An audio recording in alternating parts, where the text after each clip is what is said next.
ঢাকার শহর ঈদের ছুটিতে এখন আর ঢাকা নেই, সম্পূর্ণটাই খোলা। তো দেখেন এই রাস্তাটায় এই মহা রোড, এই রোডটার ভিতরে মিনিটে শত শত গাড়ি চলতো, আর এখন মাত্র হাতে গোনা দুইটা একটা গাড়ি দেখা যায়, সম্পূর্ণটাই শুধু মোটর সাইকেল। আর দেখেন পুরো রোডটাই একেবারে খালি, যত দূর চোখ যায় দেখেন কোনো গাড়ি নেই, একেবারে শূন্য। তো এদিক থেকে একই অবস্থা।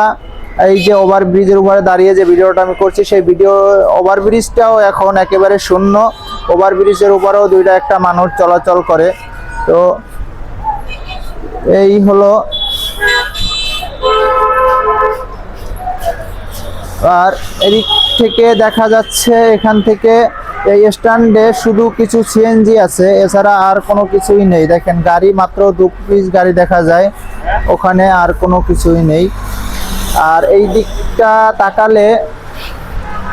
দিকটা তাকালে দেখেন এইটা হলো পশ্চিম দিক, পুরো অর্থাৎ আরিচা মহাসড়ক, যেটা এই রোডের ভিতরে দেখেন একেবারে যত দূর চোখ যাচ্ছে একেবারে মনে হচ্ছে যে ফুটবল খেলার মাঠ হয়ে আছে। হ্যাঁ, যেই মাত্র 2-1টা গাড়ি আসে 2-4 মিনিট 2-1 মিনিট পর পরে। তো এই ছিল আজকে আমার এই ছোট্ট একটি ব্লগ। যদি আপনাদের এই ব্লগটা ভালো লাগে তো অবশ্যই চ্যানেলটা সাবস্ক্রাইব করে একটু পাশে থাকবেন। আপনাদের জন্য আমিও চাই কিছু ভালো ব্লগ নিয়ে আসতে, দোয়া রাখবেন আমার জন্য।